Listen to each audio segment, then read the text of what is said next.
Welcome back to the Rick Smith Show. Now, here is Rick Smith. So nurses. You got striking nurses in Massachusetts, up there in Worcester. You got over 2,000 of them in Buffalo, New York. Remember when they were heroes and essential and they were patriots and we were applauding them as they were going to work and we were slapping them on the back? Thank you for your service. Remember those days? Yes. The days of yesteryear. And now what you get is you get what's going on out on the West Coast with this Kaiser Permanente. And you want to talk about a slap in the face.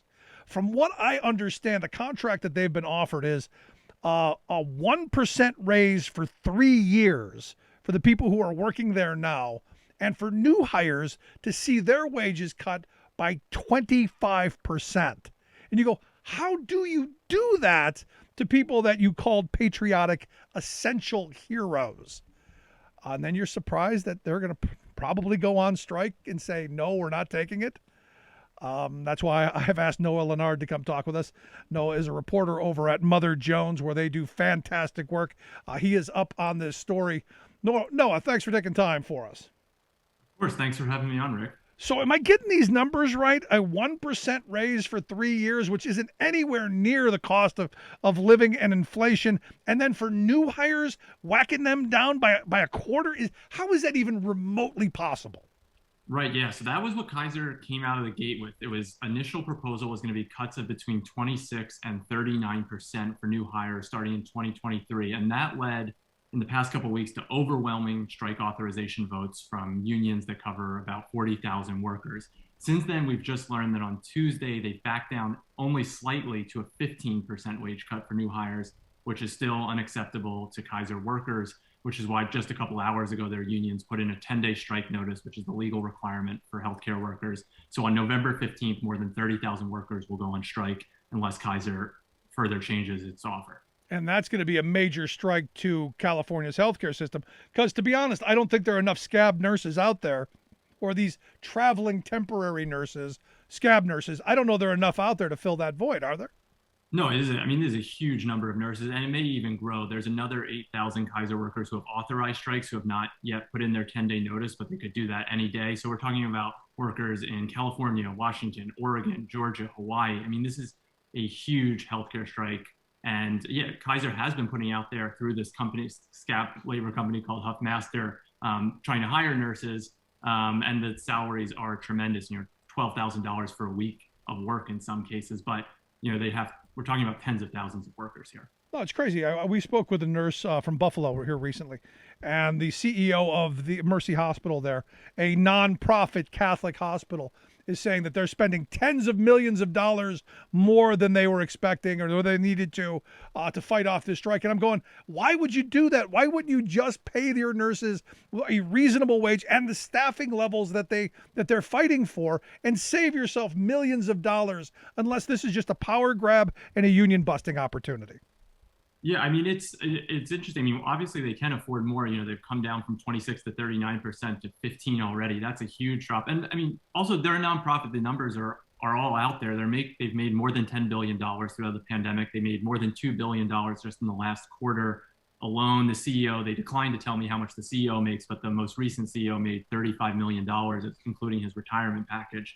So they are paying lots of people at the top. They're still making money on top of that. And the workers, I think, are quite clearly understand that there's more money out there for them, especially after a year and a half of the pandemic. So now a lot of these workers that you talk to, these aren't people who are making $50, $60 an hour. These are people who are making $15 maybe if they're lucky, and then up from there. I mean, we're not talking about people who are living high off the hog. They're not making a killing. They're barely making a living, as I understand. Yeah, and I think the thing I want to stress here, and that they really stressed to me, was they didn't go into healthcare to get rich. They want to have a nice middle class life from doing that. But the reason they're striking here is they're concerned about their patients. They feel that there's already a staffing shortage, as many of us have probably read about in hospitals right now. And then they wonder, how are you going to get good workers and retain good workers when you cut the pay 15%? And they also worry about what's the workplace going to be like. Are these new workers most likely going to resent the older workers who are getting paid more for the same work? And they also worry, are we, the higher paid workers, going to get laid off so they can just replace us with these new workers who are at the lower tier? I mean, which makes total sense that company that's trying to maximize its revenue would do that. Well, I think we're seeing the two-tier wage system thing playing out in places like Kellogg's, at places like John Deere, and other places where it is not workable, and it does cause that division. And I would argue, and maybe you'll agree, I would argue that's the point, that the company wants to cause that kind of dissension to rip the union apart so that maybe this kind of stuff doesn't happen.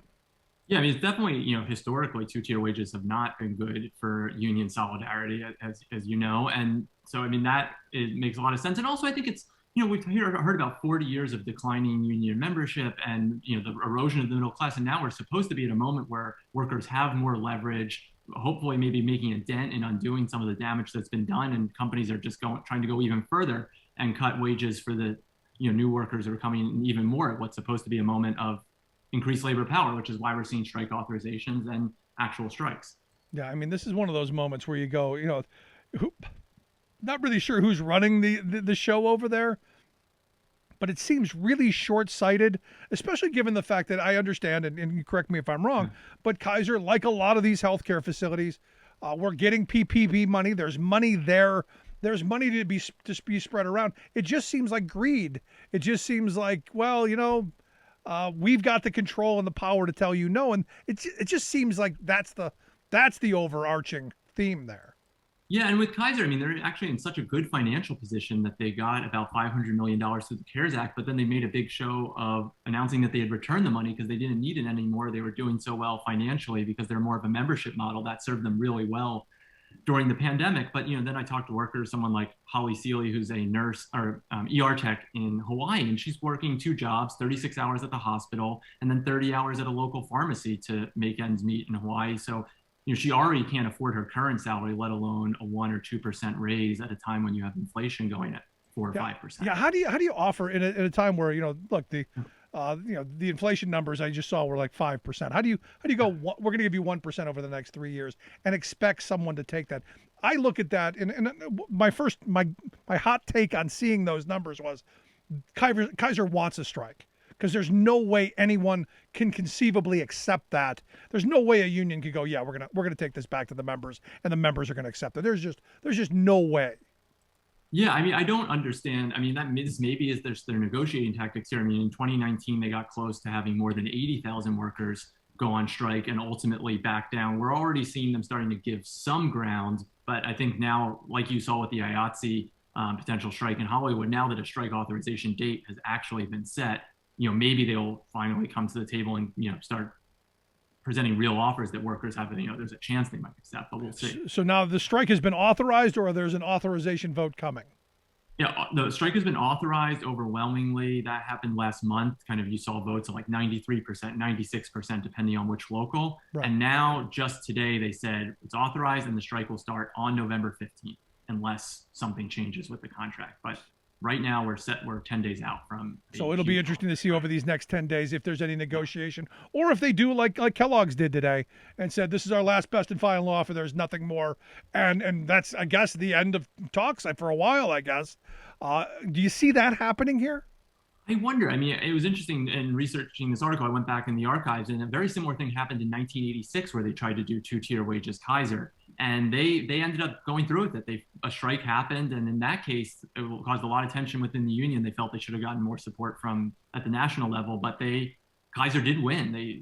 Workers were on strike for more than 6 weeks, but they ended up having to accept the two-tier wages. I think this time, I would be very surprised to see that happen, and it seems like there's way more strength in the union, and also just way more public support. And also everything you said at the beginning. I mean, after everything we've heard about nurses for a year and a half and healthcare professionals, it's just hard to imagine them accepting a pay cut. And of course, why should they? Yeah, I mean, it's a slap in the face is what it is, especially after all of the platitudes and all that, to then go, here, we're literally not going to even give you pennies. And we're taking the platitudes back as well. No more hero status and not even pennies. It's crazy. But this is kind of the world this strange world we're in, and I think I think this moment, with all of this swell of support, I think this is the wrong time for them. Yeah, I mean, I think so, and I think the John Deere strike is a really good example of that. And maybe sometimes also not in this case, but I think the union leadership was a little out of step, or quite out of step with members. You had a contract that they said, here's the deal, and it gets voted down more than 90%, and then another deal just getting voted down. I mean, I think in this case, the union leaders I've talked to from the West Coast Kaiser unions, I think they have a really good sense. They seem to have a good sense of where their members are and know that this is absolutely not going to be accepted. And, all of the healthcare workers I've talked to at Kaiser are ready. They seem ready to hold the line. And I think, and they also know that they have 100% have the public behind them. I mean, especially at this moment. Yeah, no, and that's the important part. If anybody's been ever on strike, it's that community support. And I go back to, when I was a kid, I remember an old timer who said, sometimes you got to go on strike. Sometimes you've got to do it to mobilize your members, to make them more militant, and to get them to understand that they're fighting for something.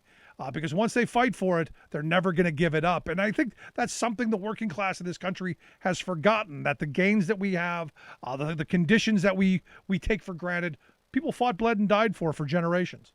Right. And I think also, we're talking about what's going to happen under this new contract, but the Kaiser workers are already fed up. They feel there's, a huge staffing shortage today. And, so you talk to people who are going, in an operating room for 7 or 8 hours before they get relief so they can take a quick break. I mean, they're fed up. They don't want how things are going today, much less the world that would exist under this contract. Yeah. I mean, it's going to be interesting to see how this plays out. So, 10 days, the 15th, we're going to absolutely be covering this. I do want to take a quick move away from this because, in New York, something happened. I guess it was yesterday. There was a hunger strike for a couple of weeks, I guess. This New York taxi group that really, honestly, when you read into how badly these taxi drivers got screwed over continually for the last couple of decades, it's a horror story. But walk me through what happened there in New York with the taxi drivers. Yeah, so it ends with a huge victory, but starting 2 weeks ago, I was, for more than a month, they were outside City Hall 24/7 protesting against Mayor Bill de Blasio in New York. And what they want is a proposal. Taxi drivers in New York on average have about $500,000 of debt because that's how much it costs to buy these medallions that let you buy a taxi. But after Uber came in and through some other things, the city was doing a lot of bad things to jack up the prices. The medallion values crashed, so now they're underwater, hundreds of thousands of dollars. So they want the city to have a real debt relief plan. And that's what they were protesting for. They were on hunger strike for more than 2 weeks. And then finally, just yesterday, the city announced they've agreed basically to all of their demands, and they agreed to a plan that will cap debt at $170,000 and with low interest rates. So, I mean, it's a huge deal. I talked to a taxi cab driver yesterday who had $651,000 of debt. So he's seen his debt load go down by $475,000 with a monthly cap on payments. I mean, and I think it's interesting because, the word strike is in there, but it's a very different kind of labor action than I think the ones you might see, done by a union local. And it also it reflects the fact that New York taxi cab drivers are 94% immigrant drivers, largely South Asian drivers. And that's a big form of resistance in South Asia, the hunger strike. And they deployed that to great effect here and got basically all of their demands met. And they don't really have the right to unionize. This is just an association, right? This is just a it's just an association because there actually was, Uber is now the king of misclassifying workers as 1099 workers, but actually this happened in the taxi industry first. They, as they used to be employees, and then they, some clever, shrewd lawyer started, saying, well, we can treat them as contractors. So that happened a long time ago in the taxi industry. So yes, they're moving through this different kind of labor organization, more of a membership, not an official union, but they were highly organized. And they also got tremendous support. You had Majority Leader Chuck Schumer weighing in, you had AOC weighing in. It was basically everyone versus de Blasio in the end. And as a result, it wasn't that surprising that he caved. I mean, frankly, I was surprised that he held out for as long as he did. And I think the other thing that was smart here is that they had a very specific proposal. It wasn't that we don't like what you're doing, do something better. Right. They came up with their own plan. They got the New York City comptroller to score it, show exactly how much it would cost. So they really went into the negotiating room with exactly what they wanted to get out of it, which is, in the end, they got that. Yeah, and ultimately, you could blame this a lot on Bloomberg and past administrations as well. So there was a way of passing that backwards because this was really a screw job of working people regardless. And look, when Uber and Lyft came on scene, I was going, look, the taxi industry, there are no angels there. They've been screwing those workers for years too. Where was the outrage for them? And the whole transportation thing is, if you're talking about trucking or taxi drivers or any of this stuff, they've all been screwed over and misclassified because, hey, you're your own boss. You get to buy these overly expensive medallions. You get to buy your own car. You get to upkeep it. You get to put gas in it, insure it, all that stuff. And maybe if you work 20 hours a day, you can make a profit. Yeah, no, I mean, and it's a particularly sinister story here, because it's so easy to blame Uber, and they are a villain in this story. But really, what was happening is, medallions used to go for about $200,000, and then you had Bloomberg come into office with about $4 billion budget deficit, and he said, hey, if I start selling medallions for a lot more than that, I can plug that budget gap. And so in the end, they, through a lot of tricks, pushed up the medallion value from $200,000 to over $1 million, and the city ended up making $855 million off these jacked up medallion sales. Which, I mean, they basically created a bubble of financial. It was kind of like a subprime mortgage crisis, but of the city's own making. And now in the end, this plan that the taxi workers proposed has only been estimated to cost, I say only, but $93 million. That's a tenth of what the city made from screwing them over. So I mean, it seems that it's the least the city really. It's the least you cheat them, then you give them a little bit of relief, and you still, crime does pay.